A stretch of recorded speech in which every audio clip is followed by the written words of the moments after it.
bingung deh, katanya kalau misalnya puting lecet perlekatannya nggak benar. Terus kalau perlekatan sama posisi menyusui itu mesti gimana sih harusnya?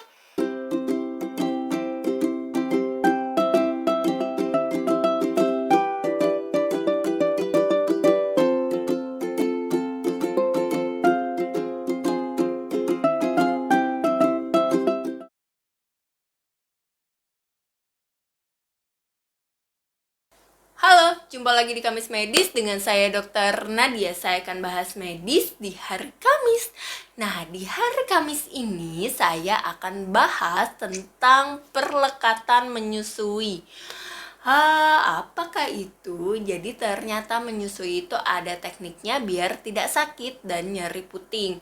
Nah, untuk nyeri puting sendiri saya sudah buat videonya di sini. Jadi teman-teman bisa lihat nih kalau udah telanjur nyeri puting atau sakit nih bagian putingnya tuh mesti gimana. Tapi yang pasti sih salah satu penyebab sakit di puting saat menyusui itu adalah posisi dan pelekatannya yang tidak pas. Jadi sekarang kita akan belajar tentang bagaimana sih cara biar pelekatannya bisa pas. Oke? Saya akan pakai payudara ini. Ini nanti yang harus diperhatikan sama teman-teman adalah cara pemberian ke babynya. Saya akan dibantu oleh Rubra. Jadi Rubra akan membantu saya. Sebetulnya kalau posisi menyusui itu ada banyak banget teman-teman. Kalau misal teman-teman kan biasanya ngelihatnya posisi yang begini aja ya. Jadi misalnya kita mau nyusuin di sebelah kiri, terus pegang babynya juga pakai tangan kiri. Nah, sebetulnya posisi itu banyak banget, tapi kita sekarang belajar tentang perlekatannya dulu ya teman-teman. Nah, perlekatannya gimana sih caranya biar tidak sakit saat menyusui? Yang teman-teman harus perhatikan adalah saat menyusui itu tidak boleh di area puting. Jadi kalau ada yang bilang, "Dok, saya putingnya datar, jadi saya nggak bisa nyusuin." Sebetulnya teman-teman yang harus diubah adalah mindsetnya bahwa sebetulnya menyusui itu nggak boleh di sini. Kenapa? Karena di sini tuh nanti air susu yang keluar tuh sedikit teman-teman gitu, karena tidak optimal juga. Kalau dia di sini di aerola, ini namanya aerola bagian kehitaman. Nah, ini tuh dia akan menekan si kelenjar asinya yang di bawah, yang di belakang sini. Tuh, saluran asinya tuh ketekan gitu. Jadi kalau di puting tuh ya cuman bikin lecet aja, tapi kalau teman-teman si bayinya itu sampai ke area sini, ke area aerola ini yang kehitaman mulutnya, dia akan menekan si bagian ini teman-teman. Jadi itu akan nanti bikin si saluran asinya akan mengeluarkan asi karena nanti dihisap sama bayi gitu. Kurang lebih seperti itu penjelasannya. Kenapa nggak boleh menyusunya di puting? Nah, terus yang harus diperhatikan adalah sebetulnya ada singkatannya. Jadi singkatannya tuh namanya calm. Nah, ini sebetulnya singkatan calm itu tuh kalem ya. Mungkin bahasa Indonesianya. Jadi C-nya itu chin. Jadi chin itu dagu ya, teman-teman. Jadi dagu yang harus diperhatikan adalah dagu bayinya ini, si dagu ini kalau bisa tuh nempel sama payudara ibunya. Begini posisinya. Gini. Ya, begitu. Jadi si C-nya itu chin, itu dia menempel nih si dagunya. Nah, terus yang kedua tuh A. A-nya adalah aerola. Aerola yang ini bagian kehitaman. Nah, ingatnya itu apa? Jadi ini kan ada bagian kehitaman, itu ada yang bagian atas sama bagian bawah ya teman-teman. Kalau saat menyusui, kalau bisa si bagian atasnya ini agak lebih terlihat dibanding bagian bawahnya. Maksudnya gimana, Dok? Jadi posisinya gini nih. Kalau misalnya mulut bayinya tuh kebuka, itu tuh kalau bisa dia nutupin si bagian bawahnya, dan bagian atasnya kalau misalnya bayi kan biasa mulutnya nggak terlalu gede ya, jadi kalau misalnya dia nggak bisa yang bagian atasnya ketutup ya nggak apa-apa gitu, tapi masih ada bagian yang ketutup juga di atas gitu. Jadi bukannya begini, kalau begini kan kelihatan banget ya, bagian bawahnya juga masih kelihatan, bagian atasnya masih kelihatan gitu ya kan. Nah, jadi dia tuh agak gini. Nah, yang ketiga adalah L. Ya, tadi singkatannya CALM. L-nya itu adalah lips atau bibir. Nah, kenapa nih bibirnya mesti ngapain? Bibirnya bayi itu harus kebuka lebar, harus doer. Jadi itu harus gitu loh. Yang betul-betul gini ya. Jadi si mulutnya tuh begini ke bawahnya. Kebayang nggak? Yang gitu. Jadi dia kebuka, betul-betul kebuka, bukan yang nguncup gitu loh. Nah, kenapa? Karena kalau dia nguncup, ini isapannya nggak bakalan optimal teman-teman. Jadi ASI yang keluar nanti bakalan dikit. Jadi dia tuh harus buka mulut lebar-lebar yang betul-betul loh.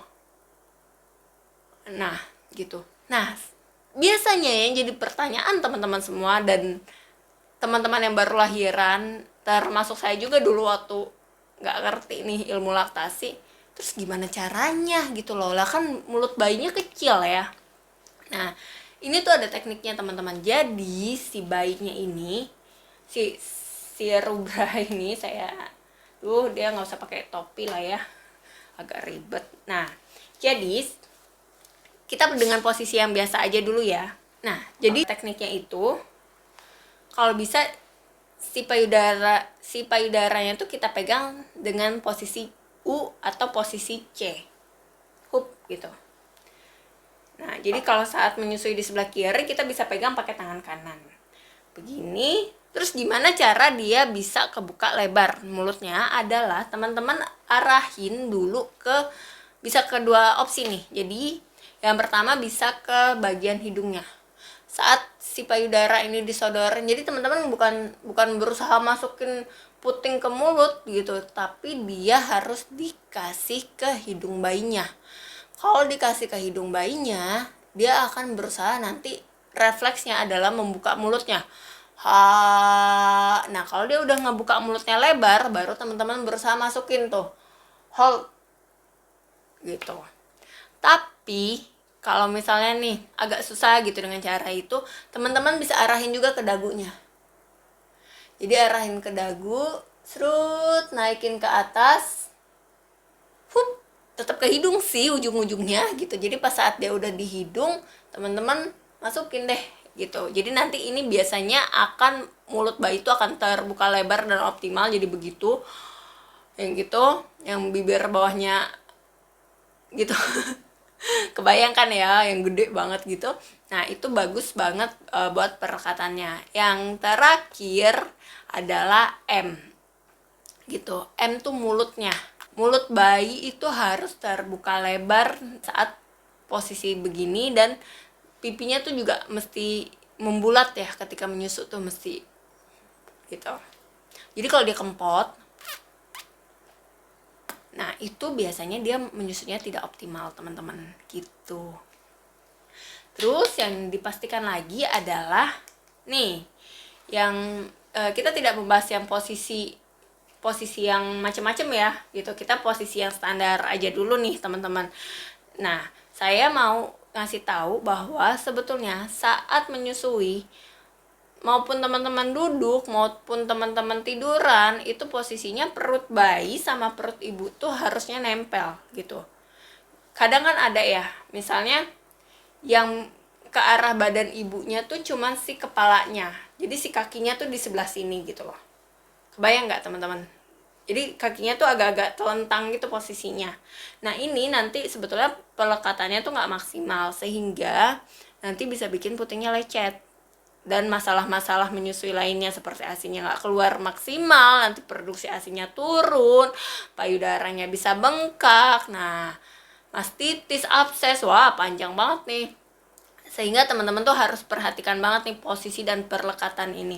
Nah, untuk posisi sendiri, kita posisi itu pokoknya semua posisi kan banyak ya sebetulnya. Posisi menyusui itu ada yang macam-macam gitu loh, ada yang football, yang begini dan lain sebagainya ya, nanti akan saya buat videonya. Tapi sekarang kita belajar dulu posisi standar. Misalnya posisi begini nih, posisi yang paling dasar banget yang ibu-ibu semua tahu turun-temurun. Jadi yang perlu diperhatikan adalah nih, si badan bayi itu harus nempel sama perut kita. Mau kita duduk, mau kita tiduran, mau lagi miring nyusuinnya, itu tetap mesti perut ibu sama perut bayinya mesti nempel. Terus yang mesti diperhatikan lagi adalah Jadi teman-teman misalnya begini nih ya, nyangganya kan pakai siku. Kalau misalnya teman-teman nyangganya pakai siku, sebenarnya sekarang udah ada bantal menyusui ya, itu juga boleh tuh. Jadi teman-teman nih, kalau misalnya begini, dia tuh sebetulnya satu garis lurus antara si kuping, kepala, kuping sama si punggung gitu. Jadi dia nggak boleh telentang bayinya. Kebayang nggak? Jadi kan ada yang kadang yang nengok tuh cuman kepalanya, misalnya ini ibunya di sebelah sini ya. Jadi misalnya ini ibunya, si bayinya tuh begini, tapi badannya tuh lurus gitu. Sedangkan yang harusnya tuh badannya ikutan miring teman-teman begini, gitu. Ya. Nah, terus yang harus diperhatikan lagi adalah posisikan bagian hidung dan dagu bayi itu di depan payudara ibu begini saat mau awal menyusui. Jadi tadi kan yang harus dikasih itu ke arah hidungnya dulu ya, jadi bisa begini nanti. Nah, saat posisinya sudah benar, misalnya tadi sudah kenapa nggak boleh pakai siku banget? Karena takutnya nanti ibunya juga kesakitan, jadi agak kesini dikit, agak serileksnya ibu ya, begini. Kelihatan nggak sih teman-teman? Gini nih, ya. Nah, terus yang diperhatikan lagi adalah misalnya teman-teman pakai bantal menyusui itu boleh di depannya atau pakai bantal juga di belakangnya. Jadi ibu tuh nggak boleh begini nunduk tapi agak relax. Terus saat menyusui tidak boleh menjinjit gitu. Jadi pastikan kalau misalnya posisinya susah nih gitu, ibunya harus berusaha naikin bayinya, berarti mesti ditopang lagi sama kayak tatakan kecil buat pijakan kaki gitu, biar si kaki ibunya agak keangkat seperti itu teman-teman. Jadi kalau saat sudah benar perlekatannya, teman-teman akan ngerasa nyaman banget nih saat menyusui. Terus juga terjadi kayak keluar gitu loh asinya gitu. Teman-teman pasti berasa deh nanti payudaranya, kalau misalnya tadinya sebelum menyusui misalnya payudaranya kayaknya penuh gitu kerasanya pas sudah menyusui, kalau betul-betul dengan perlekatan yang benar dan optimal mungkin selama 15 atau 20 menit itu nanti akan seperti kempes gitu, akan kayak keluar gitu asinya. Nah, itu berarti perlekatannya sudah benar. Boleh dilanjutkan ya untuk sesi menyusui selanjutnya. Oke, semoga bermanfaat ya. Sampai jumpa di Kamis Medis selanjutnya. Bye-bye.